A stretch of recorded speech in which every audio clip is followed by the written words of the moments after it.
Earthing या grounding की video प्रस्तुति में आपका स्वागत है। जैसे कि हम जानते हैं, लोगों की सुरक्षा और नेटवर्क के बचाव के लिए अर्थिंग पावर सिस्टम का सबसे महत्वपूर्ण पक्ष है। अतः हमेशा यह सुनिश्चित करें कि सिस्टम्स, उपकरण और लाइंस के लिए अच्छी तरह अर्थिंग की गई है। अर्थिंग दो प्रकार की होती हैं, एक प्लेट अर्थिंग और दूसरी पाइप अर्थिंग। आइए अब हम प्लेट अर्थिंग को क्रमशः कार्यान्वयन करने पर नजर डालते हैं। प्लेट अर्थिंग को करने के लिए जमीन में 60 बाय 60 सेंटीमीटर के आकार के गड्ढे को खोदें। उसकी गहराई 1.5 से 3 मीटर तक होनी चाहिए। फिर 60 बाय 60 सेंटीमीटर की आकार तथा 3.18 मिलीमीटर की मोटाई की एक GI कलाईदार लोहे का अर्थ प्लेट को लगाएं और उसे सीधा खड़े रूप से नट बोल्ट और अर्थ वायर से जोड़ें। इस प्लेट को 15 सेंटीमीटर के चारकोल तथा नमक की तह में बिठाया जाता है। फिर अर्थ वायर को 12 मिलीमीटर के GI कलाईदार लोहे का पाइप के अंदर से डाला जाता है और सीधे खड़ा करते हुए जमीनी स्तर तक लिया जाता है। गड्ढे में पानी डालने के लिए 10 मिलीमीटर के GI पाइप के ऊपरी भाग पर कीप पाइपर लगाया जाता है। गड्ढे की ईंट गारा, सीमेंट, कंक्रीट से चिनाई की जाती है और ढलाई किए लोहे के ढक्कन से ढक देते हैं। यदि निकाय सिस्टम पर लोड बढ़ जाए तो आप 60 बाय 60 सेंटीमीटर की प्लेट की जगह पर 90 बाय 90 सेंटीमीटर की प्लेट्स का उपयोग कर सकते हैं। आइए अब हम पाइप अर्थिंग को क्रमशः कार्यान्वयन करने पर नजर डालते हैं। जमीन में 60 बाय 60 सेंटीमीटर के आकार के गड्ढे बोर को 4.75 मीटर की गहराई तक खोदें। 38 मिलीमीटर चौड़ाई के 2 मीटर लंबे GI कलाईदार लोहे का पाइप को तल पर, जिसमें 12 मिलीमीटर के छेद होल्स छिद्रित हैं और अंत में तिरछा कटा हुआ है, सीधा खड़ा करके बिछाया जाता है। फिर GI पाइप में पानी भरा जाता है, जिसे पाइप में सुराखों के द्वारा मिट्टी में सोख लिया जाता है। पाइप के चारों ओर कोयले और नमक की तह बिछाई जाती है। फिर एक रिड्यूसिंग सॉकेट के द्वारा 19 मिलीमीटर के GI पाइप को लगाया जाता है। अर्थ के तार को केबल सॉकेट के द्वारा सुराख किए हुए परफोरेटेड पाइप के तल पर जोड़ा जाता है। इस अर्थ की तार को पाइप के अंदर की ओर से लिया जाता है और फनल के द्वारा ऊपरी भाग तक लाया जाता है। फनल को भूतल से 5 से 10 सेंटीमीटर ऊपर रखा जाता है। गड्ढे की ईंट, गारा, सीमेंट, कंक्रीट से चिनाई की जाती है और ढलाई किए लोहे के ढक्कन से ढक देते हैं।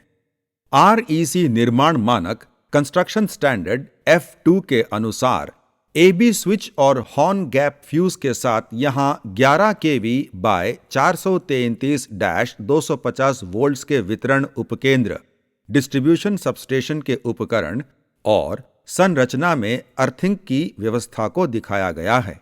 जैसे कि चित्र में दिखाया गया है, अर्थ पिट्स यानी गड्ढों की दूरी REC निर्माण मानक कंस्ट्रक्शन स्टैंडर्ड F5 के अनुसार होनी चाहिए।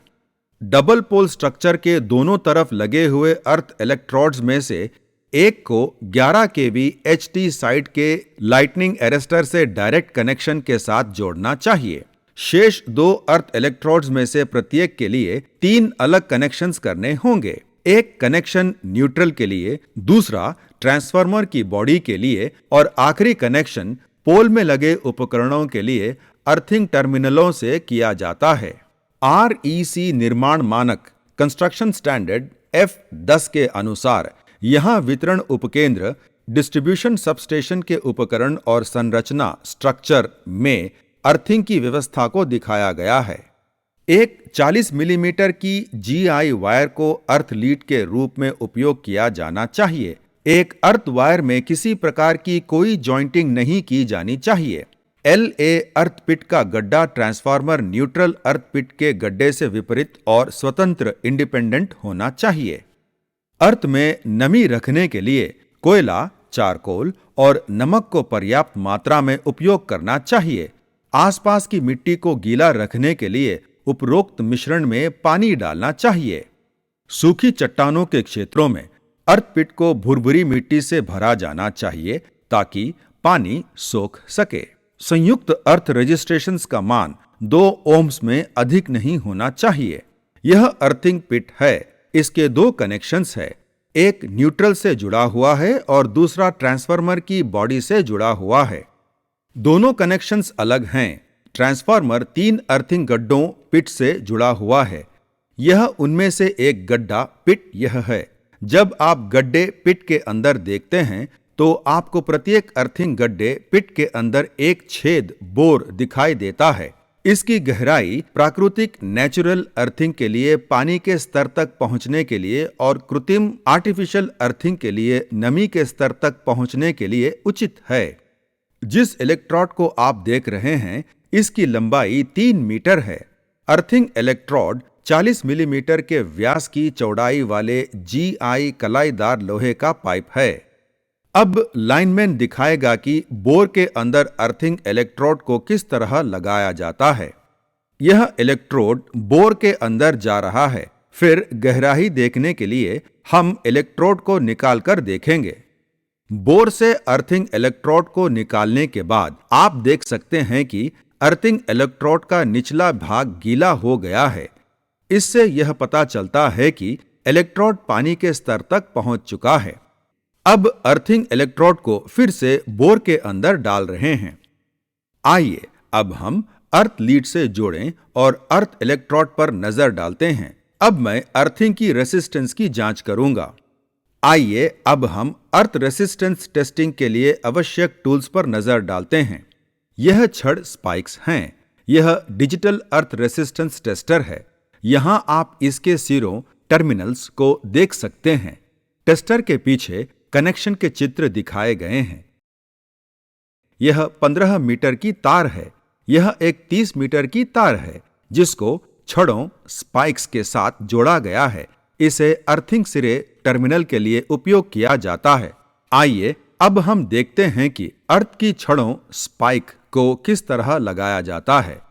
यहां पर पहली छड़ स्पाइक को 30 मीटर की दूरी पर लगाया जा रहा है। यह 30 मीटर की तार है। यह दूसरी छड़ स्पाइक है जिसे 15 मीटर की दूरी पर लगाया जा रहा है। इन दोनों तारों को अर्थ टेस्टर एक टेस्टिंग इंस्ट्रूमेंट के साथ जोड़ा जाता है। आप देख सकते हैं कि दोनों वायर्स को डिजिटल अर्थ रेसिस्टेंस टेस्टिंग मीटर के साथ जोड़ दिया गया है। 15 मीटर की तार को एक छड़ स्पाइक के साथ जोड़ा गया है और 30 मीटर की तार को दूसरी छड़ स्पाइक के साथ जोड़ा गया है। यह तीसरी तार से अर्थ की जांच की जा रही है जो अर्थ रेसिस्टेंस को माप सकती है। इसे अर्थिंग इलेक्ट्रोड के साथ जोड़ा जाता है।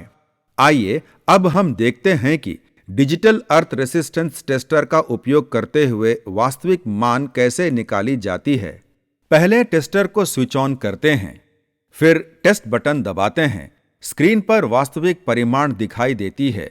यह 0.16 या 0.17 है चूंकि वास्तविक परिमाण 1 ओम से कम है।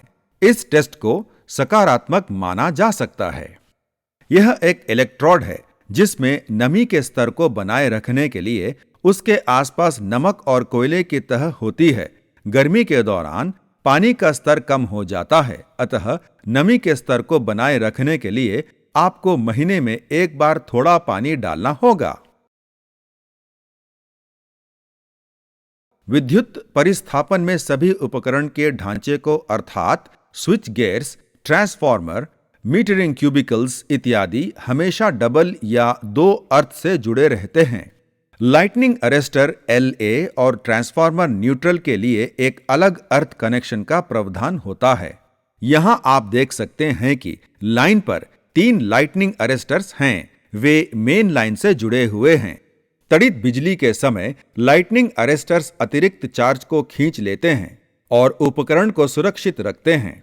यहां आप देख सकते हैं कि तीनों लाइटनिंग अरेस्टर्स को अर्थिंग के सिरे टर्मिनल के साथ जोड़ा गया है।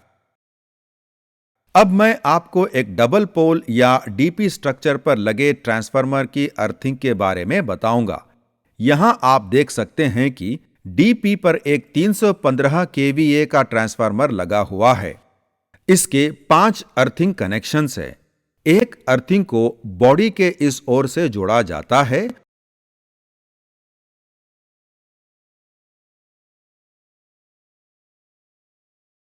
और दूसरे अर्थिंग को ट्रांसफार्मर की बॉडी के साथ दूसरी ओर जोड़ा जाता है।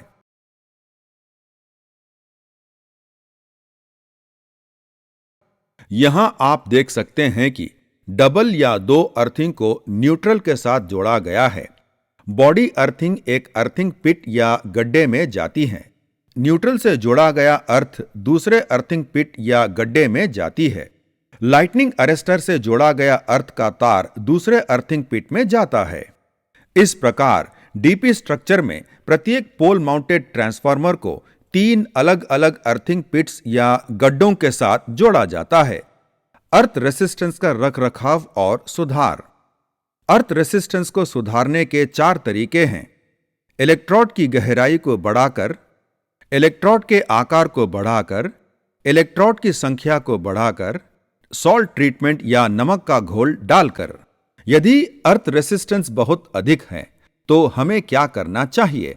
इलेक्ट्रोड के पास 1 मीटर गहरा पिट खोदें और उसे खारे पानी से भरें। पानी को जमीन सोख लेती है, इस प्रकार नमी इलेक्ट्रोड के स्पर्श में रहती है। इस वीडियो प्रस्तुति में हमने देखा है कि अर्थिंग किस प्रकार की जाती है और अर्थ रेसिस्टेंस को मापने के लिए डिजिटल अर्थ रेसिस्टेंस टेस्टर का किस तरह उपयोग किया जाता है।